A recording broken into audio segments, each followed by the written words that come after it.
Okay, so Yes. we're on a go. Mr. Dennis Praet, thank you for taking the time. I know you're a busy man. You just gave me a quick, you're just coming back from Singapore, you said. Yes. We're working there. So Yes. A little bit of first coaching. New Zealand, then maybe a day in Belgium, and then to Singapore. No, no, no. I had so we did a training camp in New Zealand, then we came back, then I went to Thailand, and then came back, and then Singapore just came back. That is literally back and forth across the Yeah, globe, yeah. I've right? been going back and forth for a couple of weeks now. What was in Thailand? Half work of coaching, half a little bit of holiday, seeing some friends. Oh, nice. Did you hang out in the south or did you go to the north too? No, I really did not have a lot of days there. I had like maybe 6 days on the spot. So everything that I do, I have to cramp it up in my schedule, Kurt. Yeah, I see that. And then back to Singapore, and that was work too, coaching. Exactly. And so, and the fun part of this all was probably the trip to New Zealand with HayaBusa, I guess. Yeah, yeah, How was yeah. that? How did it go? We don't hear, you don't hear. It seems like HayaBusa is on a kind of secret mission. We don't hear see much. Maybe I'm Uh, missing things on Facebook, but I'm not everyday user of Facebook. But no, no. Hayabusa is definitely not on a secret mission. Hayabusa is on a mission to rebuild, to build a good foundation of this team. It is true that our newest member, Ray, does not have a lot of experience. You know, he's only 19 years old, has 400 jumps, more or less, 10 hours of tunnel. I mean, he's super new to the sport and to four-way. So we are taking our time to make the necessary, to build the necessary base before, you know, peaking. As we go by a saying, you need to first learn to walk before you can run. So we make sure he can walk really well. Um, but yeah, no, the New Zealand camp was good. We got I think 80 jumps in, round about that. And we got to see a new part of the world. It was pretty far away from Belgium, but it was worth it. We got to train out of the pack, which was good, but it's not needed really, but it makes you stronger anyway. If you can do it out of such a small door, then a bigger door becomes easy. so I guess you probably booked that training camp and jumping from the pack when Israel was still the Yeah, potential host of the World yeah. Championship. We had a couple of things lining up to go to New Zealand. The plane, a sponsor of ours who's there, and they wanted to help out. So yeah, it was just the only negative part of it is it's a long trip, but all the rest was positive. So yeah. If you're basically training somebody to walk now before you start running, that requires a lot of patience for the people who can already walk. Um, isn't that the case? I mean, do you talk about this? Is there a good awareness for that for all the other men? Um, yeah, yeah, definitely. And it's even though the awareness is there, it's tough. Um, because okay, sometimes you can try to push the speed, see where he is, but a lot of the times we have to like make sure that he gets the right pictures, the right foundation also from us, and that he can process it. The processing part is the one that takes time because he's learning everything.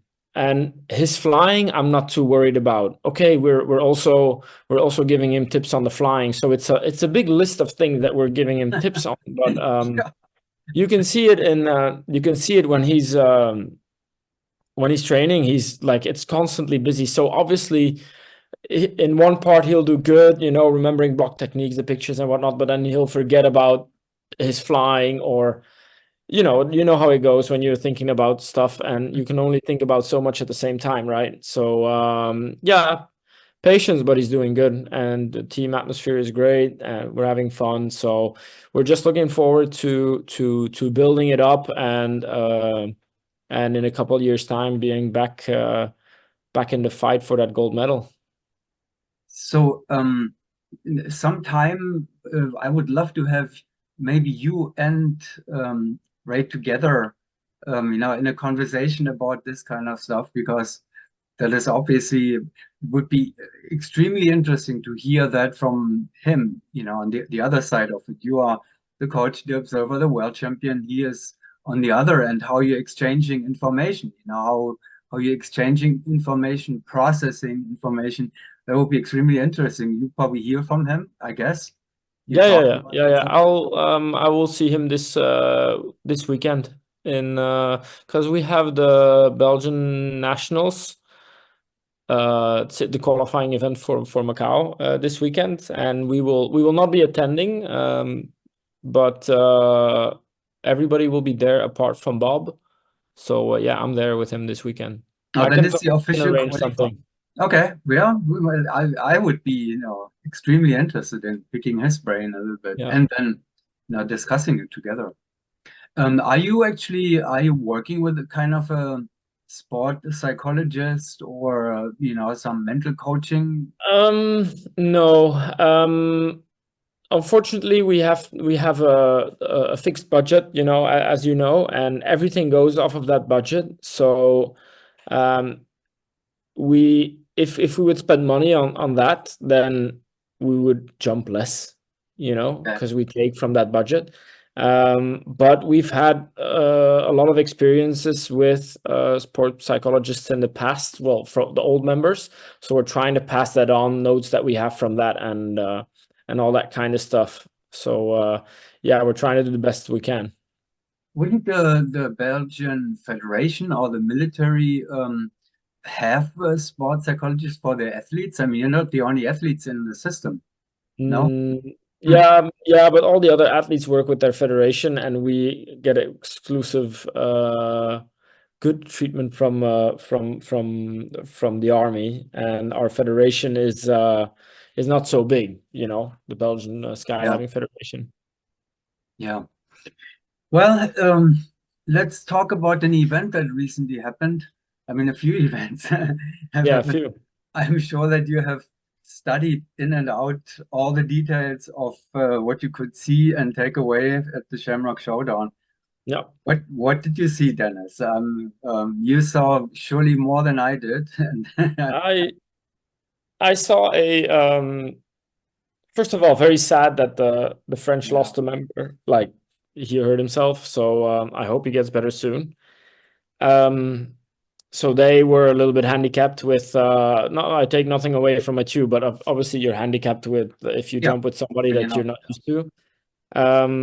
But I saw a very solid and consistent airspeed.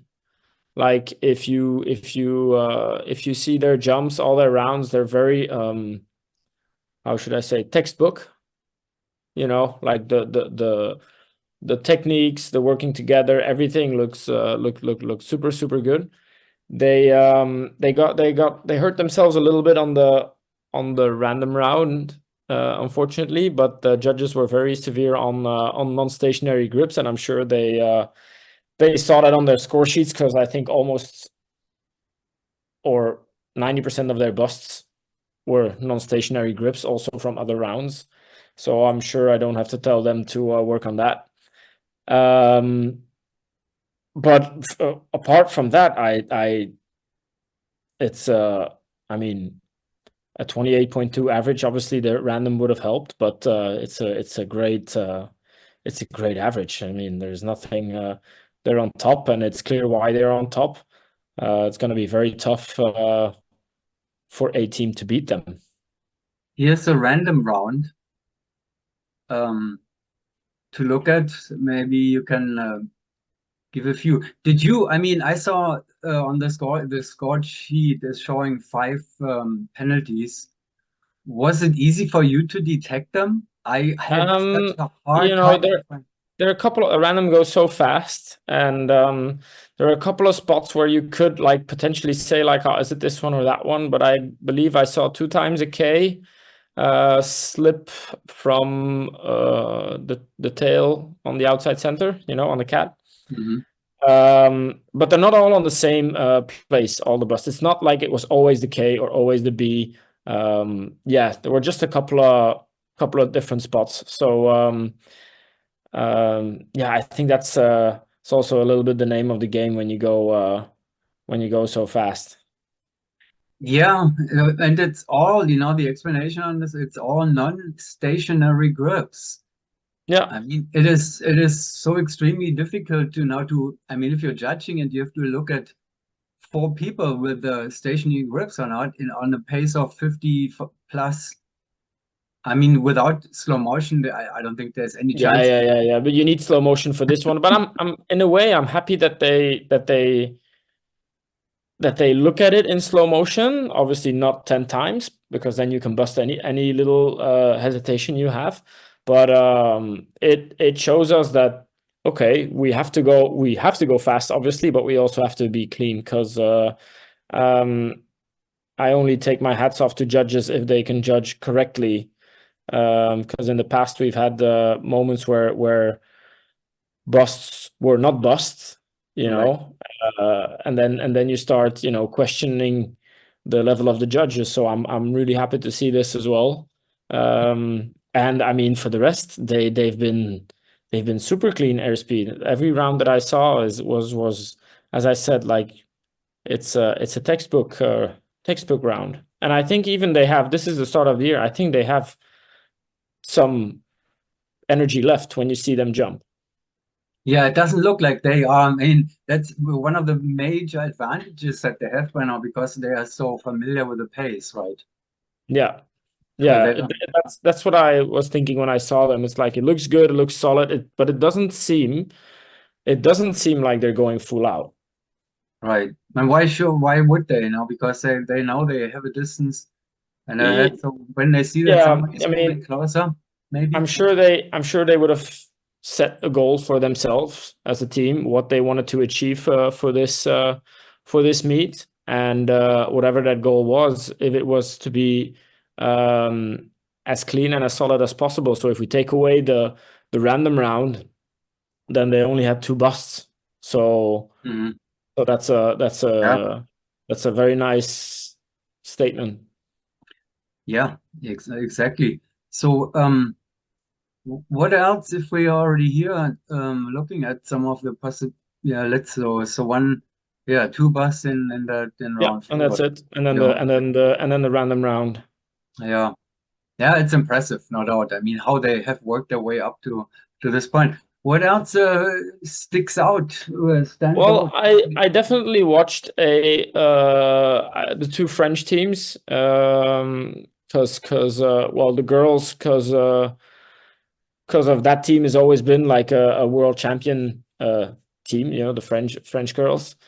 And then the French guys. I did watch their jumps. You take it with a grain of salt because they're jumping with Mathieu and they're not used to it. But you can definitely see, even though that they're jumping with their coach, you can see that it's a completely different style of flying than the Americans. Oh, now that I'm You saying explain that to Americans, us, please. I'm curious now because now we see them both at the same place with the same. yeah, it goes a little bit back to, in my opinion, to the when I was 2008, 2010, those days, where you would see an airspeed that is super, super efficient. You look at the individual and it doesn't seem like they're doing big moves or they're putting a lot of input in their moves. It's very efficient. They will never do too much.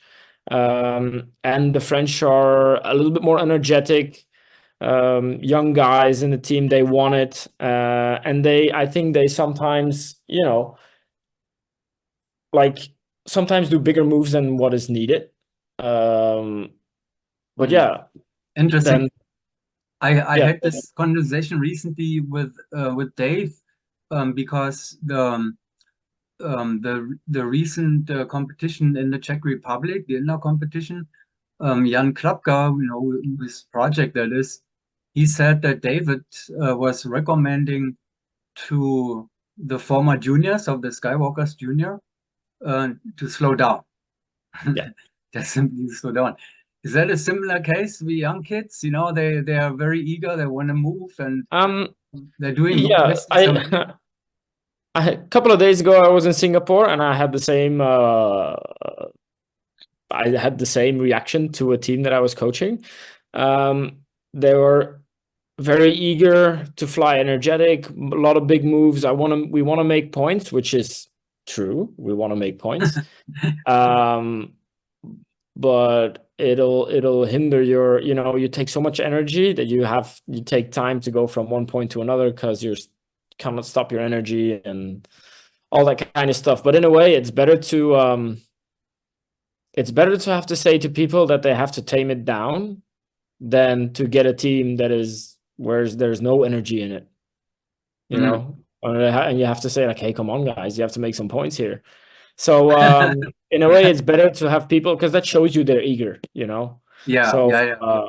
I'm very sure that the French have the eagerness to win, and they will do anything they possibly can to win because they're on a. I hope now with that Tom can recover quickly enough to give airspeed a bit of a fight at the top. Yeah. Well, that's the goal, right? So Yeah, it would be a bit. Well, it would be a bit sad if there's like no fight. We would love to see some competition there, because again, I think if you look at the indoor scores of France compared to airspeed, I know it was a different draw, but indoor they're very strong. But again, there we go again into that conversation of indoor and outdoor. It is not the same. yeah, for sure not. I mean, it is because it looks like more and more it becomes like the two different worlds, right? I mean, Yes. the further down the road it gets, so it is difficult to it becomes more and more difficult to coordinate your schedule to and everything. Yeah. And that is also the reason with why now we don't attend an indoor meet this year, or at least None at all. we haven't done not in the beginning of the year, and at the end of the year we don't know yet, but probably not, because in the past HayaBusa was very we are an outdoor team as Yeah. airspeed is. Our focus is outdoor. We were just very lucky in the past that we were very good indoor as well, and that doesn't happen often. Yeah. So now we are obliged as well for ourselves to take like a focus, like, okay, we focus ourselves on outdoor and we'll use the indoor for our outdoor, but not the other way around.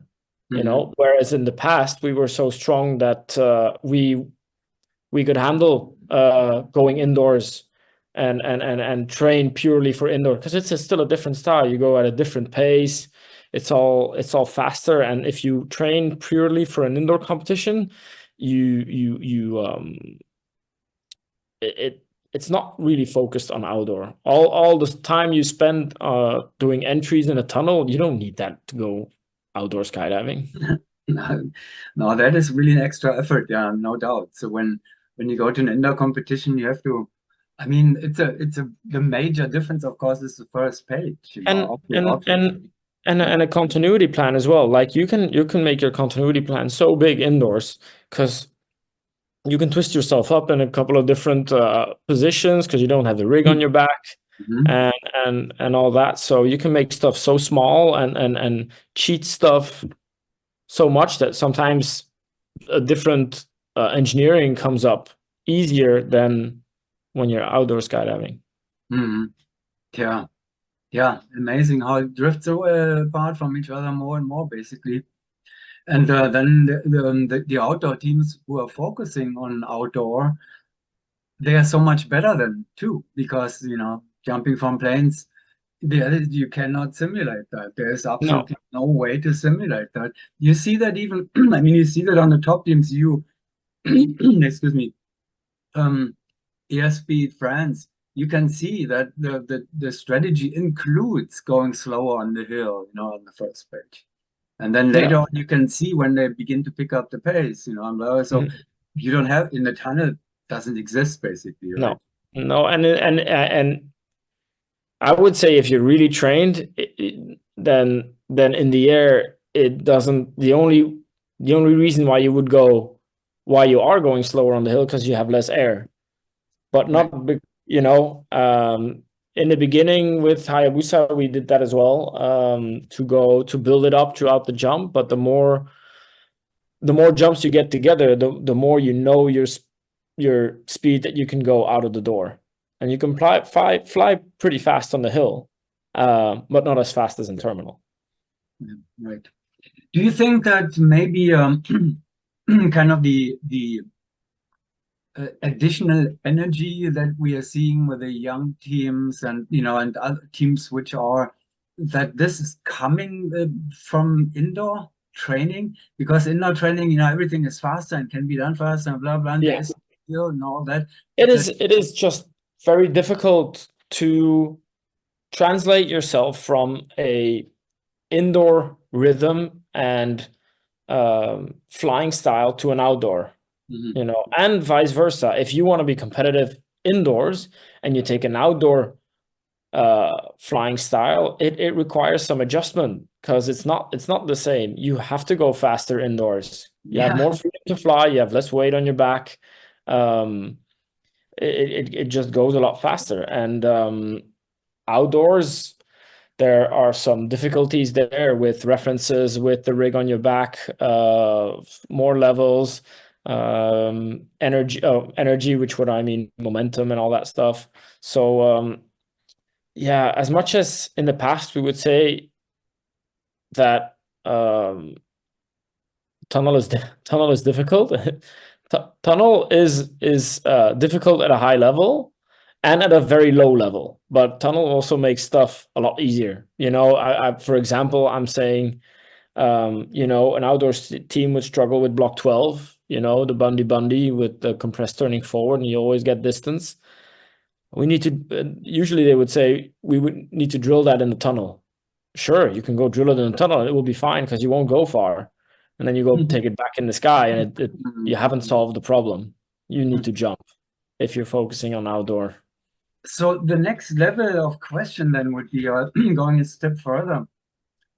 Do you think it could even be counterproductive?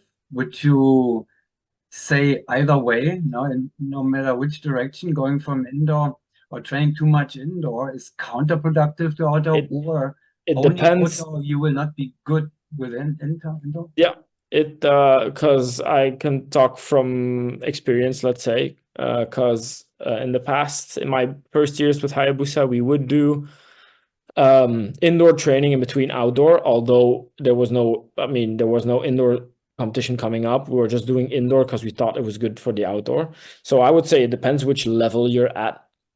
But I know for us, it was one of our things that made us a lot better outdoors is to stop doing indoor throughout the outdoor season. Throughout Like, the outdoor season. So when you're separating them properly, then yeah, like if because in the winter you always have an indoor season. Also, those indoor competitions are coming up, and then throughout, starting from what is it, April to October, let's say, um, you would skydive, but in between we would also go to the tunnel, and we completely stopped doing that. We just skydive, and interesting. for us it helped us a lot because every time we went to the tunnel, we were in tunnel mode. Hmm. So yeah, we stopped going indoors. Now I'm gonna say now for our team, if we would go indoors throughout the outdoor season, it will still be productive because we're coming from a long way back now to get back to the top. So individual skills are important. Like all those basics are still super important. We need to see pictures again of blocks and all that. So that you can use in the tunnel. But when you're at a certain high level, we had to, cut the tunnel throughout the outdoor season. And that helped us a lot because we stayed in an outdoor mode and we just put the camps with the breaks in between outdoor camps shorter. So you're not out of the air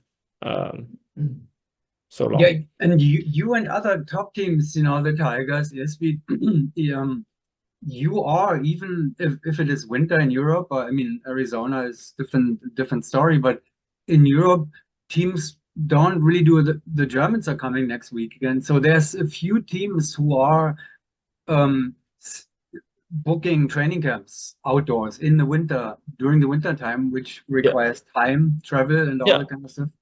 Not Yeah. many teams do that anymore. No, probably financially as well. Um, yeah, and I think it depends because I work now with a lot of teams that where every time, it becomes a more and more of a question, the financial side. Flights are getting more expensive. Everything is getting more expensive. Yep. So Jump tickets. so that yeah, so do we want to stay in the country that we're in and just fly a little bit more tunnel? Or do we spend as much money or more to go do some jumps, but then cut out on top? Yeah, I think every team makes that decision for themselves, but it is obviously a lot easier to make the tunnel decision. And it still makes sense. I mean, the 99% or let's say 90% of the teams or competitors are recreational Yeah, skydivers and competitors. So for them, it's not necessarily the scoring outcome of the whole thing. It's fun. It has to be fun and affordable and all that. So yeah, what we talk about, it almost applies only really for the medal contenders. exactly. How many Yeah. do we have? We have a lot of people in our or a lot of teams in the world that do this for their fun and for their passion of the sport, which is great, but you have to be able to pay it. Yep. And in that sense, we are lucky as a team, as HayaBusa, because not many teams have that. Yeah. And yes, on NSL Talks, we like to talk a lot about the top teams, and it's a lot about that. But 80% of the community is recreational. Yeah, at least. Yeah. And in that sense, you see a very high level of skydiving in the world. But it's okay. It's in all sports like this. I mean, all the soccer players in Germany, everybody plays soccer in Germany, and but 90% are recreational soccer players, and they still talk about and look at the top players in every sport. You have that. We Yeah, can. I still don't feel bad talking about talking with the top teams, and because that's what people are. You're the role interested model. about. Yeah. So Yeah, up to that. So we'll keep doing that. yes. And the audience likes it too. Well, and that brings us to the end anyway. I just got the message from Mr. Zoom that we have to begin to slow down here. You have an appointment coming too, and I have to get this ready so they can listen to you, Dennis, the friends, the four-way fans across the planet, whether professionals or amateurs or recreational. Thanks for taking the time again. What's the next? What are the next travel adventures? Next, well, tomorrow I go to Luxembourg, or no, close to Luxembourg at least, for the Belgian Open. Well, it's Mhm. Belgian nationals, Dutch nationals. It's all together. We make it a Benelux thing. Belgium, the Netherlands, and Luxembourg for their nationals, and it's open for international teams as well. I know the Norwegians are coming as well. Yeah, So yeah. And the German had a good international, participation there. So it happens more yeah. and more. And But, and then we have with 2 weeks of training in the tunnel with HayaBusa, and at the end of next month, the end of April or almost mid-April, something like that, we go to Brazil for a training camp because we are in the military, yeah, with the military we go there. So but you have did you just say you had 2 weeks of HayaBusa tunnel training? Yeah, but not 2 full weeks. I mean, like 3 days next week, 3 days again the week after. So you're still doing that in the Yeah, winter yeah, yeah, time. yeah, yeah. Definitely, definitely. We need everything we can get now. Yeah, yeah.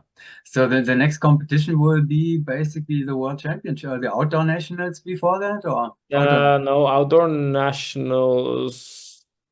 Good question. Yeah, they are before, I think. No, Yeah. the World Meet is so late, Yeah, October yeah, yeah, yeah. They are before. Yeah, yeah, yeah. In Holland this time. in Holland this time. Yeah, Yeah, yeah. they're doing it every time together. The Benelux in full action. Yeah. Exactly. Yeah. Yep. All right, Dennis, have safe travels and say hello to the team. And let's see if we can squeeze in a little conversation with Ray at some point to bring his perspective into the game plan. Will do. All right, thanks a lot. Thank you, Kurt. Goodbye.